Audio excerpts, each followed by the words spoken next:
ଆନ୍ତର୍ଜାତିକ ମହିଳା ଦିବସ ଅବସରରେ ମୋହନ ସରକାର କ'ଣ କଲେ ନା ସୁଭଦ୍ରା ଯୋଜନାରେ ମହିଳାମାନଙ୍କୁ 5,000 ଟଙ୍କା ଲେଖା ଦେଇଦେଲେ।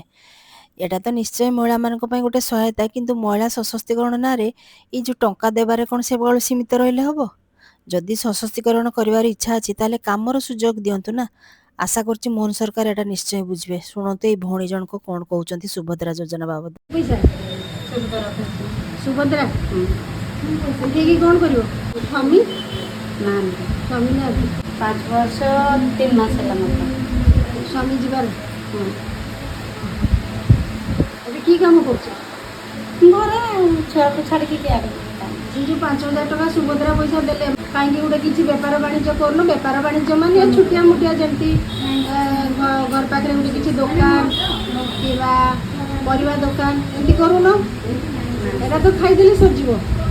ନା ପଇସା ମୁଁ ତ ନେଉନି, ମୁଁ ତ ଦେଇପାରିବି। ଆରେ ଡିପୋଜିଟ୍ କରିବ ଯେ ସେଟା ପୁଣି କେବେ ନା କେବେ ତ ଉଠେଇ ଦେବ ନା।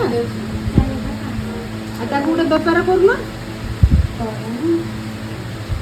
ଆରେ କର। ଘର କୋଉଠି? ଶ୍ୱଶୁର ଘର ହେଲା ଲକ୍ଷ୍ମୀପୁର, ବାପା ଘର ହେଲା ଲାଲଗଞ୍ଜ। ରହୁଛ କୋଉଠି? ଶ୍ୱଶୁର ଘରରେ? ବାପା ଘର। ବାପା ଘରେ। ସେଇଠି ଗୋଟେ କିଛି ଦୋକାନ ଫୋକାନ କରୁନ? କରିନି। କେତେ ଥର ସୁଭଦ୍ରା ପଇସା କେତେ ଥର ପାଇଲଣି? 3 ଥର। 3 ଥର 15,000 ଟଙ୍କା। ଆଉ କିଛି କରୁନ? କରିବ ନା କିଛି ନେଇକିନା ଆଉ।